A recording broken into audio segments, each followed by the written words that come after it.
Good morning, good morning, good morning. It is Tuesday, the 27th of January.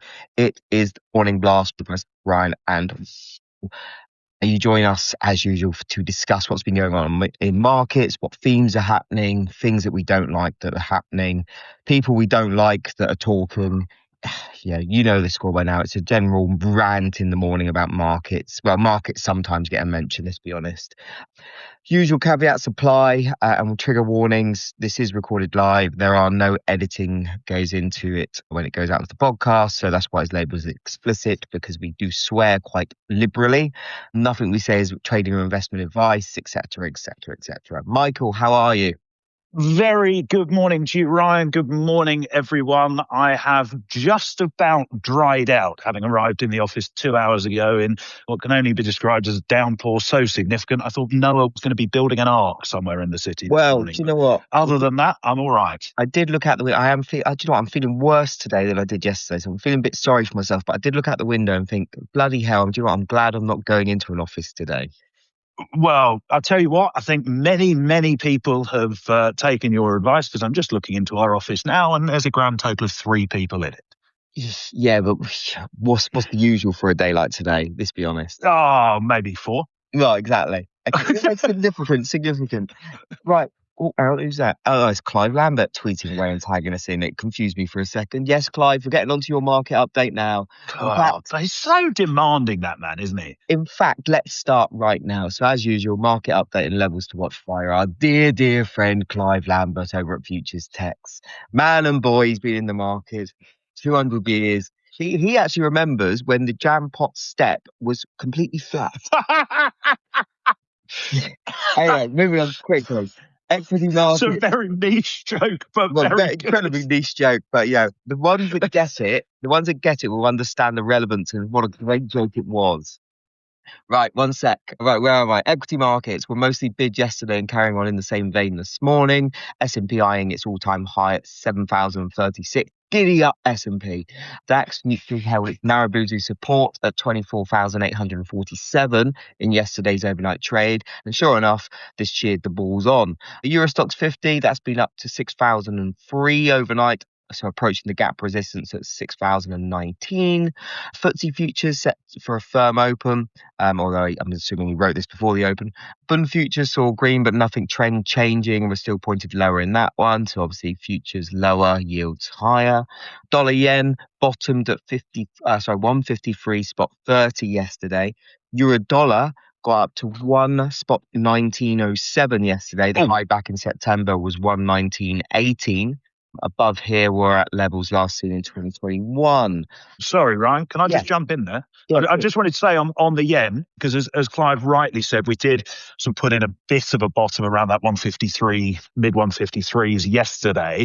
We have actually seen yen shorts starting to enter the fray once again this morning. As I speak, obviously this, if you're listening later on, go and check the price. Dollar yen trading 154.90 at the moment. And I think what we're seeing here is the market that's kind of digested those rate checks that we had Friday morning and Friday afternoon. That scared out quite a lot of shorts. But the fact that that hasn't yet, and I say yet because obviously this situation could change, but the fact that that hasn't yet been followed up by any monetary intervention, and actually the Bank of Japan's data yesterday proved that there had been no monetary intervention on Friday, I think what we're now starting to see is the market, for want of a better word, kind of trying to test the Ministry of Finance mettle a little bit, essentially saying, okay, you've come in, you've done these rate checks, but are you going to put your money where your mouth is? And I think what's the Japanese? Go on. What's the Japanese for all fart no poo? I don't know, but you've got AI in front of you, so you can ask that question. I guarantee that's not been asked before. But I do think that's exactly where we are now, where we've had that big flush out of weaker positions that came Friday and Monday. Now the market's in a mindset of going, well, the risk reward is still tilting marginally out of the favor of bearish yen positions. However, as time goes on and as the Ministry of Finance still do nothing, the balance of risks increasingly tilts towards actually spot just going to retest those highs at 159.23 or whatever it was. As we said as we've said multiple times, these, this intervention and stuff, historically, and just, it's not even just based on historical, it's quite obvious that it doesn't actually change the underlying factors of why the yen is weak. No. And it just costs more money. Well, when they do intervene, it costs them more money every time for a shorter upside, or shorter upside literally for the yen. The last few that have happened, they retraced very quickly, and this time they didn't even do anything. But again, maybe it does kind of just shorten it. Maybe it just makes the market check itself, which is kind of what's happened here, because obviously the MOF didn't actually spend any money this time. But no, it's definitely one to watch, especially when we get up to those levels where it last happened. So one to watch. We'll see.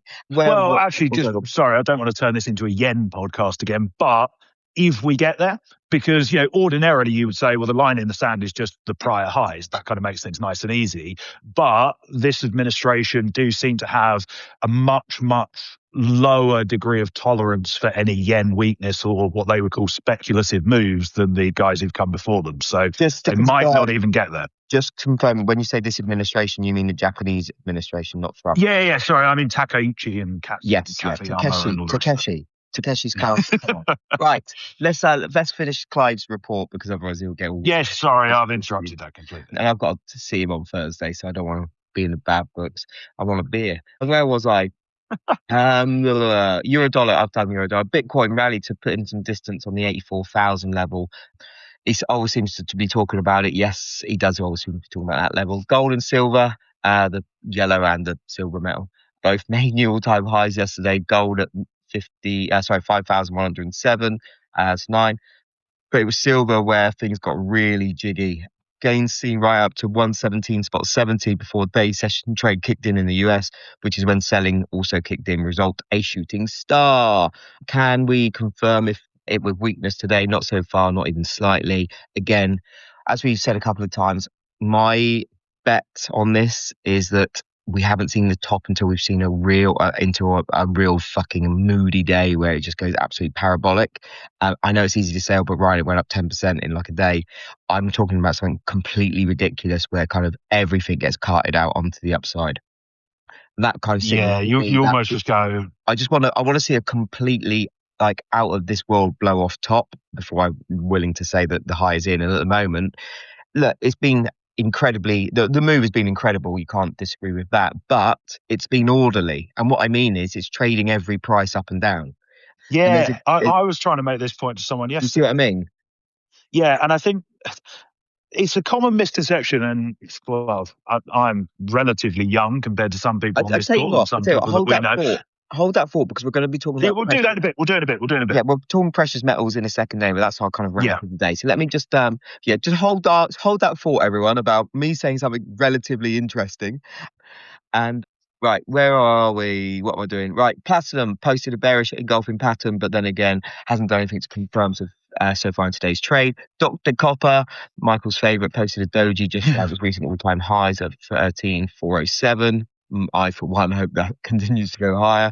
Brent has rolled to April now, so it's trading 64.13 is the Fibonacci level that we're watching on the new chart. We're above here now, so giving the bulls the benefit of the doubts, but obviously it is the roll, so keep an eye on all that.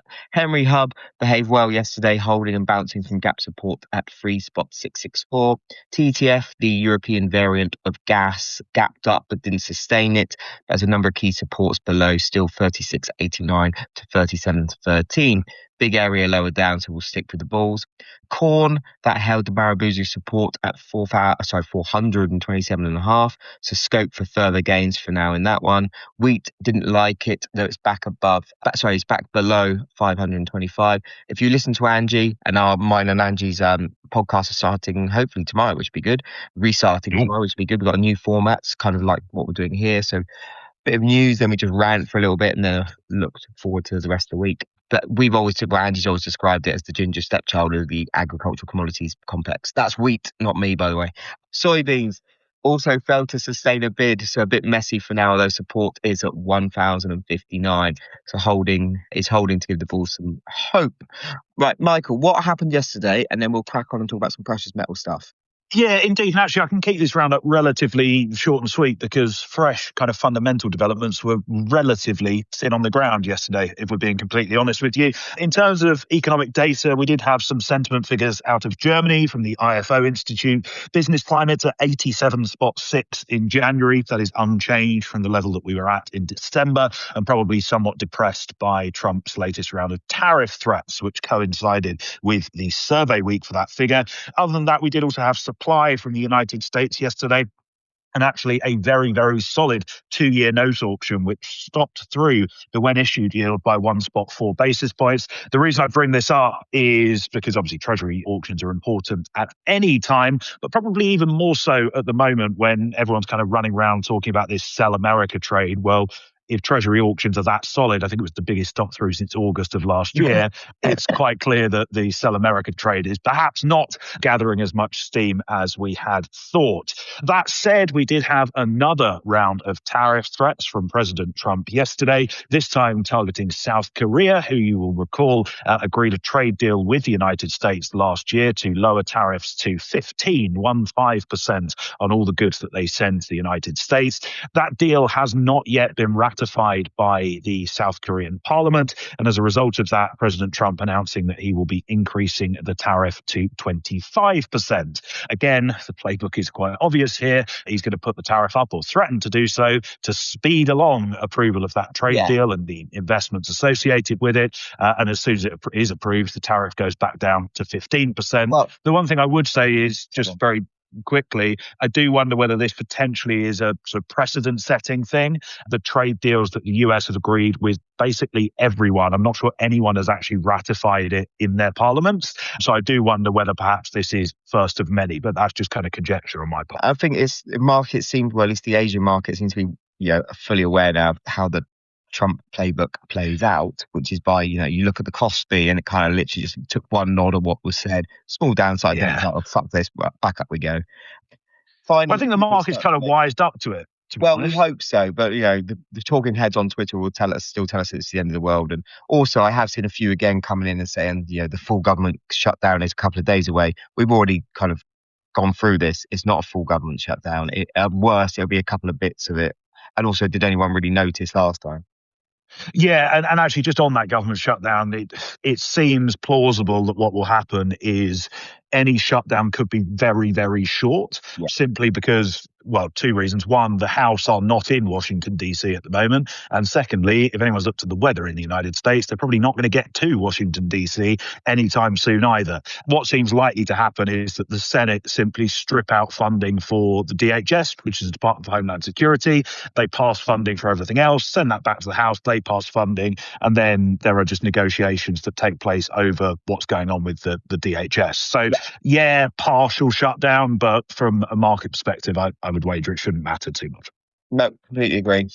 Anyway, just another couple of things very briefly from me. Just going back to what we were saying about trade, actually, in the market having kind of rumbled Trump's strategy. Another one who's rumbled it is Canadian PM Mark Carney. He was saying yesterday that Trump's comments on tariffs should be seen through the lens of the renegotiation of USMCA, which will take place later on this year. I think he's absolutely spot on with that one, to be completely honest with you. So well done to Mr. Carney. Well, everyone might want to record this and just make sure you bookmark this episode, because it would be very, very rare that I've never given him praise ever.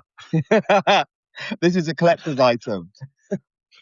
It really is. What else is going on besides that in the AI space? Nvidia. Yesterday, they announced that they'd invested $2 billion with a B dollars into CoreWeave. The reason I bring this up is because obviously there's been quite a few jitters around the circularity that we're seeing in terms of some of this AI financing. No, sorry, let's call it what it is. It's a circle jerk. Well, yes, that we eloquently put. That is exactly what it is. They've all got each other in their mouths. And I was, oh God, long knee pads. I was also quite. Oh, yeah.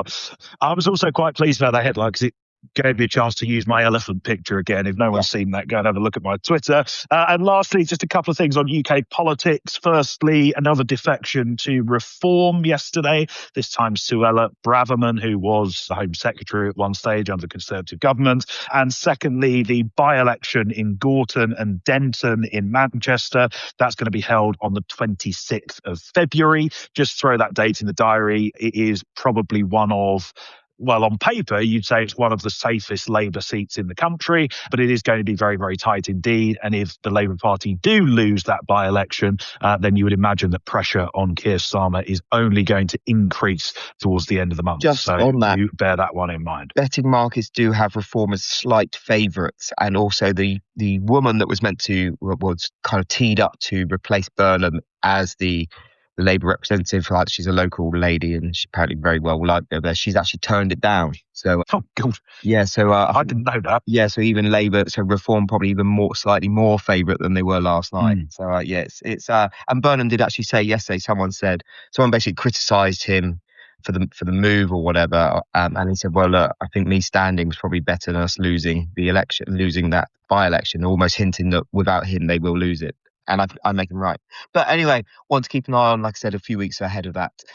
Gold, silver, Michael, our rant of the day. So everyone knows where we're standing with gold and silver. Obviously, it's going parabolic, etc. One thing I mentioned just now, whilst we were reading out Clive Lambert's market update, was that for me, when something gets crazy like this, I always like to see a complete blow off top or shank through the bottom. But it needs to be disorderly for the market to then go, okay, well, that was it. So far, I think everything's been very, people might laugh, but we might be seeing 10% swings in the day, but it's been orderly. And when I say orderly, I mean every tick is trading. There's no kind of massive gaps and vacuums and all this stuff. It's, every price is trading. It's an orderly market in the cash side, at least. On screens, we're hearing already some creaks in the physical side whereby dealers are offering, say, 10 to 20% discount when you're trying to sell to them, if they're willing to buy any size at all. And the reason for that is that a dealer doesn't really want to be buying at prices remotely near where we are now. Music stops tomorrow. Prices are 50. They're carrying the bag. And he's the rube holding the baby, when the music stops. So it's like, to the physical side of the market, in terms of people trying to offload all these silver and copper coins and whatnot that they've been hoarding for decades, that is creaking.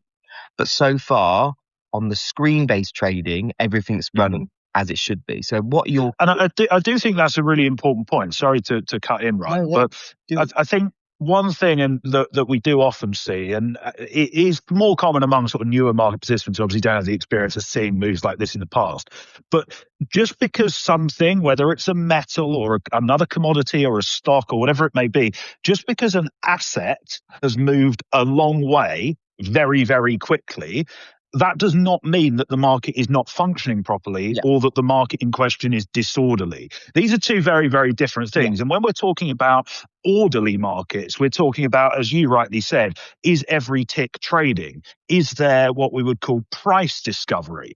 Is there still an ample degree of liquidity within that market? Yes. What are clearinghouses and brokers? What are they saying?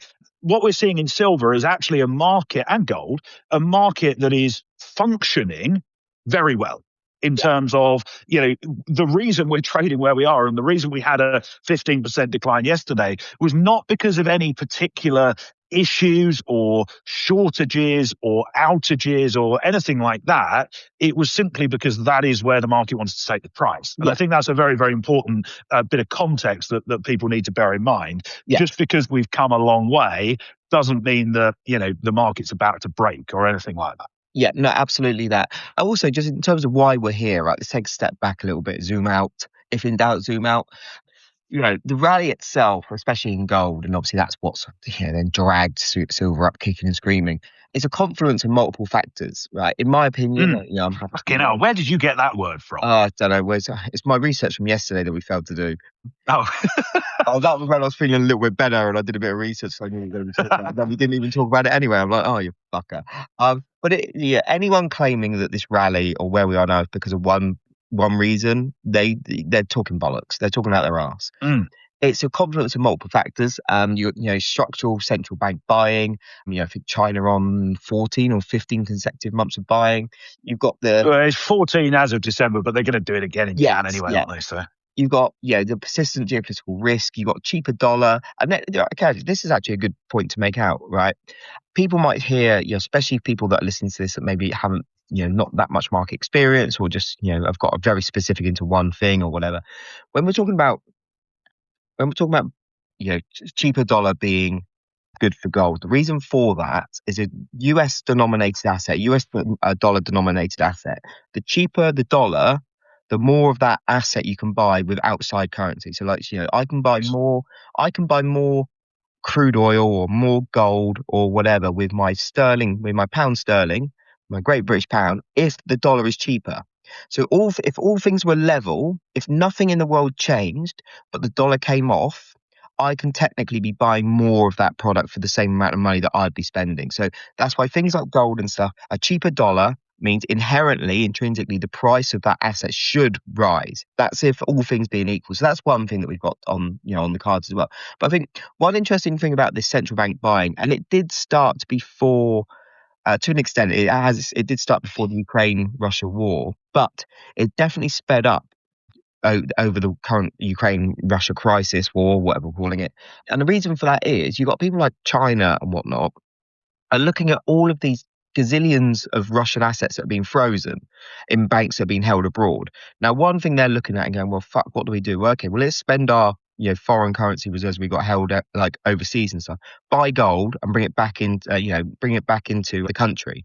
That way, they, God forbid what happens in, we don't know what's going to happen in 25, 30 years, 45, 50 years. We don't even know what's going to happen in 5 years' time. A country's going to look at that and say, we can't afford to have all of this money on the table that, God forbid, could be sanctioned, could be frozen, or what's happened with Russia. So let's convert it to gold and let's store it kind of in our own vaults. Now that has definitely added some bid to the market, but it's not the only bid. So what do you want to add? Well, I think you're absolutely spot on. I think, there is no one single factor that has been driving the market higher. It's, these 4 or 5 things that have all come together, and then added to which you've just got, well, basically metals as a whole have become this humongous momentum trade. Yeah. Everything is moving in the same direction at the same time to roughly the same magnitude on a daily basis. And I think that brings us nicely on to, kind of where we stand now, because I've been having this conversation with a number of clients, as you probably expect, over the last week or so. And I think we're in a really interesting spot where you can kind of categorize the market into, well, firstly, those who have a position and those who don't. And those who have been long for a prolonged period of time are now thinking about taking profits. And frankly, if you're not, then what are you doing? Because, we have come so far so fast. You want to take some of that risk off the table. You want to bank some of what you've made. Yeah. But on the flip side of that, because the market is moving in such a violent manner, if you don't have a position, it's one of those where you kind of look objectively and you go, actually, the fundamental bull case is still very, very resilient, as you've just outlined.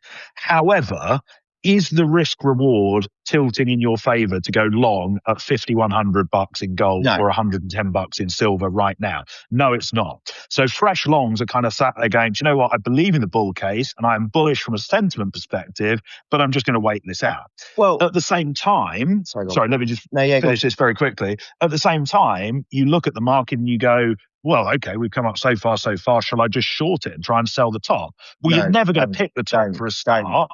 And also, if you look at things like implied volatility, where are my notes? I've lost the bloody thing now. Implied vol in gold is implying a daily move of $100 an ounce to one standard deviation of confidence. So you could easily see $200 in terms of if you broaden that confidence interval out. So again, you can't really sit here and go short, which creates this sort of environment where a lot of the participants who are actually actively engaged in the metal space at the moment are simply trading because they have to for various reasons. And ultimately, you've got a lot of people sat on the sidelines waiting for what feels like the inevitable to now happen. Well, quite. And like our good friend Arno, do follow him at Capital Edge. I think actually I saw him logging in this morning and tuning in. Hi, Arno. He posted overnight. He's based out in Australia, so for him it wasn't the night time; it was the daytime. That's how the clocks work. Implied volatility for silver. Okay, you get a bit of everything here. Yeah, come for the market intel, stay for time zones. Yeah, exactly. So like he tweeted last night, implied volatility for silver trading at 70%, which basically means trying to chase it higher right now is just as risky as trying to call the top. And don't be a hero, basically. And he's exactly right. If you are naturally long and you have been for quite some time, all the power to you. But remember, it only counts when you cash out.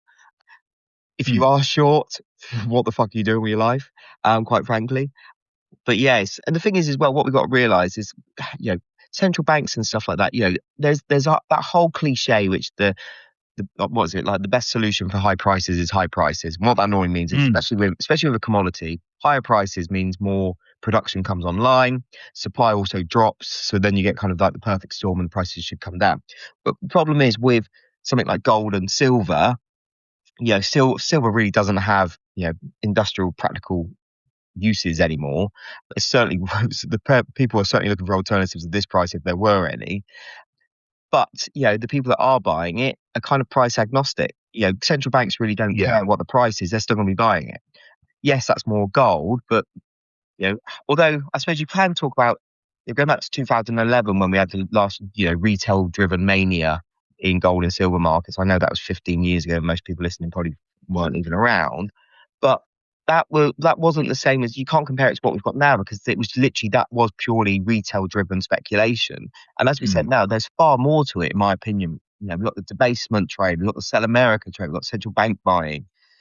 But yeah, it's one of those that we've got to keep an eye on it. I'm glad I'm not involved in it personally. No. The one last thing I would say on that, just before we move on to the day ahead, is obviously, trying to time when this all starts to roll over is a mug's game. You're never going to do it. And if you do it, it's just blind luck. However, the other thing that I would just be very cognizant of, and I was chatting about this with the desk this morning, is this isn't going to be just a silver or just a gold or just a precious metal story. As and when things start to unwind, there is also the potential for a spillover impact into other asset classes. Yes. Because if you do see a big momentum unwind in, let's say, silver, well, it's very unlikely that silver declines and gold doesn't, for a start.